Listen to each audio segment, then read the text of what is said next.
At a moment, we are live. Hello everyone and welcome to the Make It British Facebook Live. This was supposed to be at 1 PM today, but we had a little technical glitch, so we are trying again. So for those of you that joined in at 1 and were a bit disappointed, we're now back on. So I'm hoping you can see me now. This week we've got a special treat. We are live from Farmer's Choice in Hampshire. I'm interviewing Jason Crotty, who's the owner of Farmer's Choice, and he's going to be talking to us all about food provenance. So, Jason, tell me about Farmer's Choice. Yeah, of course. Farmer's Choice is an online farmers market, basically. What we do is we take all of the produce you can get from farmers markets and deliver them direct to the door. Fantastic. And how did you get involved in the business? Oh, a long time ago. So I've been here about 20 years. Yeah. I literally came for a day. Started working in the butchery, and then I went to driving into the office, and then sort of became a director. I was a director for about 7 years, and then I bought the company 5 years ago. And you say your dad also worked in the business, and that's how you got into it? Exactly, yeah. My dad was a butcher at the time, so I came to help out for that day. He's not here anymore, but there's quite a lot of families involved in the company anyway. So there's, myself, my nephew Bobby works here as a programmer, and then we've got sort of lady downstairs. Both her sons have worked here. Her daughter's also worked here. Transport managers came here because his dad worked here, and so on and so on. Our butchery manager's here. His son's a butcher here as well. So lots of little connections going on.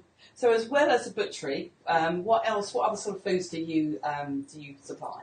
Basically, we supply anything you can get from the farmers market. So that's fresh fruit and veg, bread, condiments, jams, chutneys, eggs, all the type of things that you normally eat on a day-to-day basis, milk, that type of thing.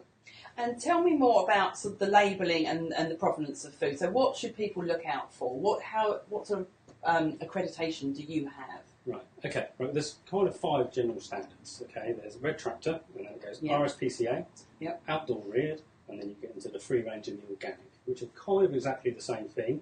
The only real difference is the feeds that can be involved, okay? So if you were going to buy an organic product, generally the feed for the organic product may come from the Far East, that type of place, rather than locally, whereas free range will still have the same sort of outdoor standards, okay, but will be fed from local produce or grown on the same farm, that type of thing. So say you were buying organic chicken, the feed may have come from the Far East to do that. Really? Gosh. And how do you select all the farmers that supply you? Okay. Well, we've been trading for about 35 years anyway, so we've got good relations with local farmers as far as the meat's concerned.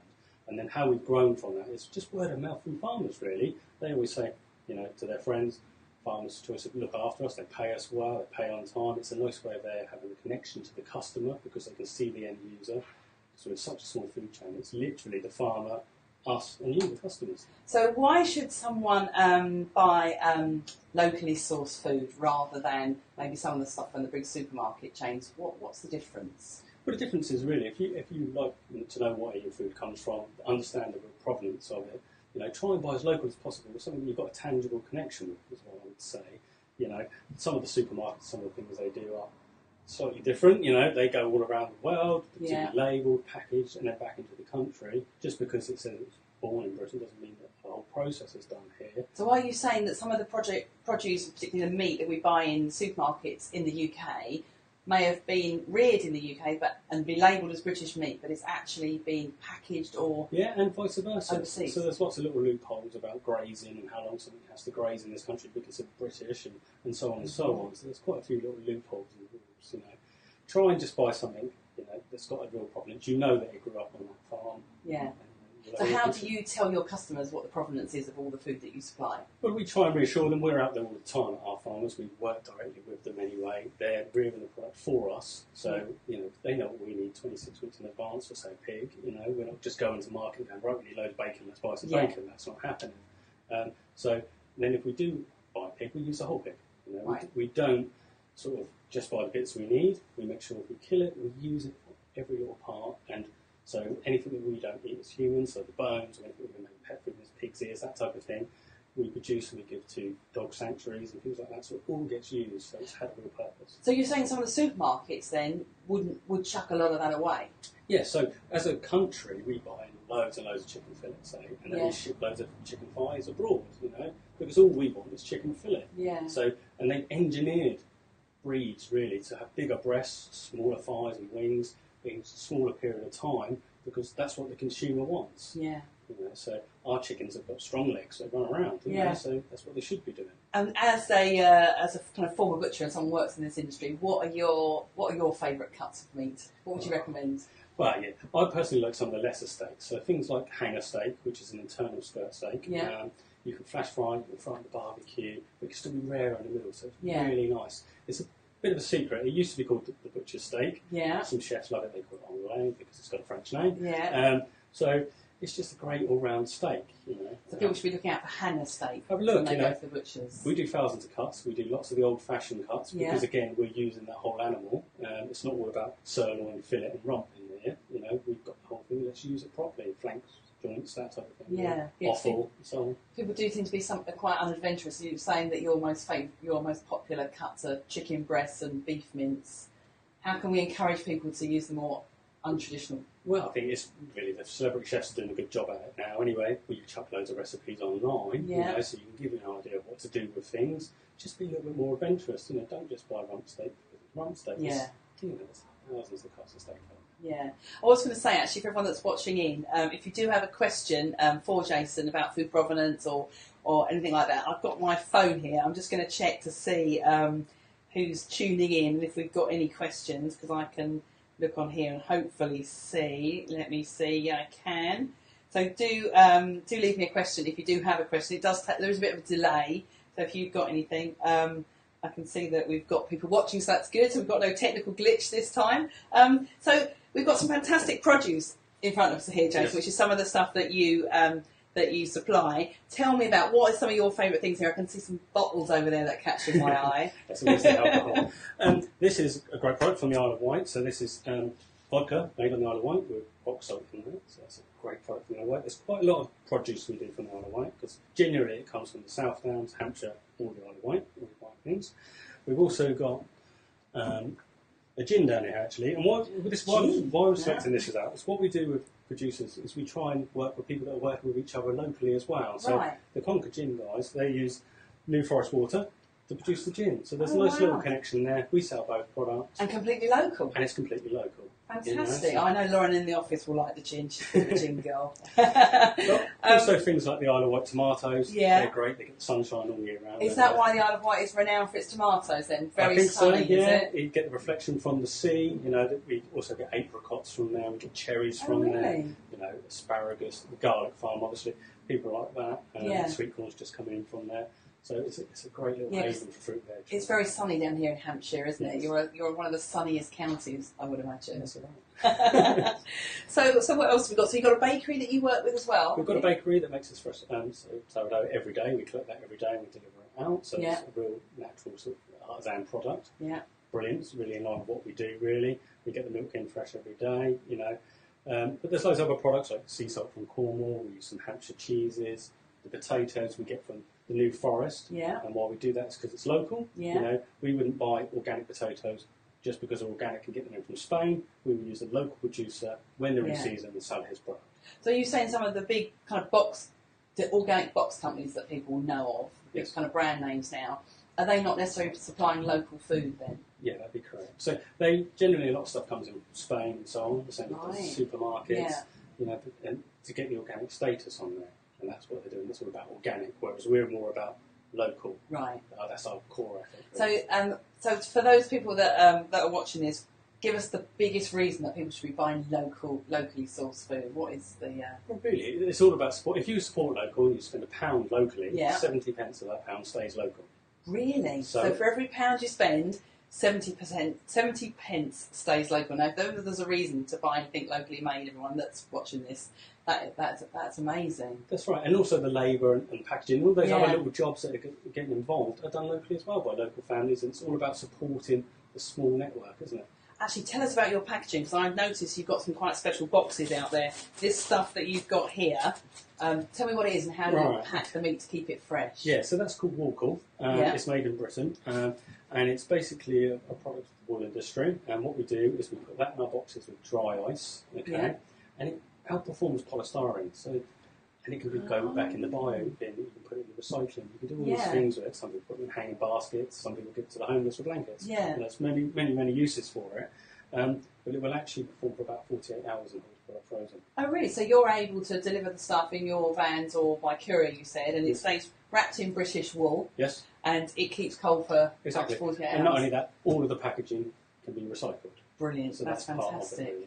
That's really, really good. So if people, let me just see if we've got any, oh look, that's an interesting question. Addy White, what percentage markup do retailers use when buying in farm produce? That's a fantastic question. Have you any idea how much the supermarkets mark things up by? Probably not. They probably do quite a bit, right? But they're all about margins, which is why they are shipping products abroad, because the labour's cheaper. So they are margin tight, and they have to sell volume to do that. So they're labelling overseas. So they're rearing British meat, labelling it as British. Yeah, not just that. It could be fruit and veg. You know, a perfect example is mussels that are caught on the south coast that then shipped to the Far East to be cleaned, packaged, and then sent back. And you just think, how does this work? You know? So your farmers will get a better price from you than they will. We agree a price that they're comfortable with right from the off. So he knows his feed price, or, you know, depending on what type of animal it is, and he knows what his costs are. And he said to me, Jay, look, I'm going to do it at this price. Yeah. And we go, okay, he's making some money. Then we make sure that we're making a little bit of money. So, and then we pass on the best deal to the customer. And you don't have the overheads of the great big supermarkets either. We have loads of overheads. So yes, because you've got a very whizzy website, so we exactly, and computer programs and everything's overheads. But we try and make margins so everybody's making a nice profit. What we also do is a lot of our customers are returning customers. They order monthly, and we give them back farmers' rewards. So by buying into the scheme and using us constantly, you pay a monthly payment if you want to go that way. And then what we do is we give you some money back. So it's like a thank you from the farmer. Like, you'll support me every time. I know how many pigs I've got to rear. Yeah. Here's a little reward. Keep using us. You know? Brilliant. And what about turkeys at Christmas? What happens then? Well, turkeys, we start talking turkeys in February. Do you really? So Christmas for us is almost over as far as that's concerned. So should I have ordered my turkey from you already? Have I missed out? Well, we've got our numbers reserved because that's what we have to do. Yeah. So they have to work, you know, they have to bred. At the end of the day, it's taken since February to hatch them, get them out to where they are now. They are now online to be sold. And we only have the number we have. And it's as simple as that. We encourage our customers to get them sooner rather than later, to not be disappointed, really. Yeah. Right, okay, everyone, order your turkeys sooner rather than later. I've got another really good question from a chap called Kieran about is goat making a comeback? I heard you mention earlier about goat farming. We get our goat actually from Southampton, just down the road. Yeah. Okay, and same as our Roseville, and they're treated exactly the same way. They're basically byproducts of the dairy industry. Right. Okay, so they would have been killed at birth because they're no use, but we rear them up and we sell them meat from them.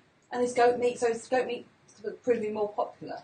It's getting more and more popular. Yeah. And it's a great product actually. Yeah. It's very similar to lamb, maybe a bit more like mutton. I like a goat curry myself. Nice margin. We sell a lot of chopped goat. Do you? For that reason, because people like it with the bone. And and we've got a really great sauce down there. So Kieran, yes, goat is making a comeback, and so people can buy goat from you regularly, or is that regularly? Again, because we've got an agreement with the farmer, they're coming through, and we're taking what we can. You know, we could take as many as people want, really, because sadly they've just been put to one side. Which is not great.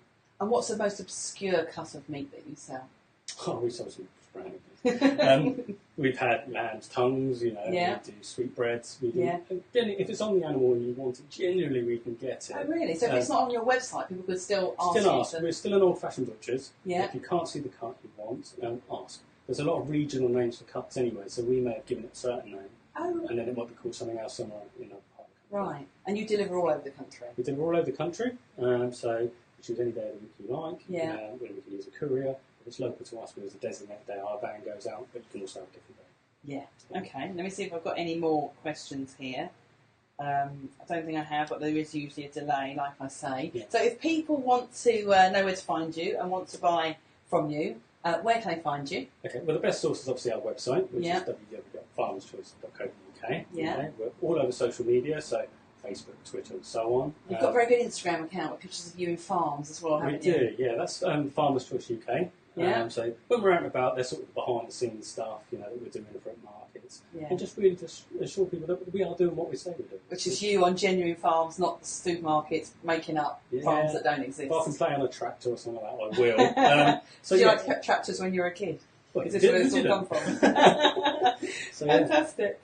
Really fantastic. Okay, right, well, I don't think we have any more questions, but that was really brilliant, Jason. That's taught me a lot I didn't know about food provenance. So for those of you who were disappointed that we weren't live at 1 earlier, I'm sorry about that, but this interview will also be on the Make It British website later in the week or beginning of next week, so look out for it. And thank you all for tuning in. We're going to be doing these Facebook interviews live more regularly. We've already done a couple with a beekeeper and a shoemaker. We're going to be at a bag factory in a couple of weeks' time. And today we were with Jason Crotty, who is the owner of Farmer's Choice down in Hampshire. So thank you very much for joining us, and we'll see you all next week. Thank you. Thanks, Jason. Thank you. Bye.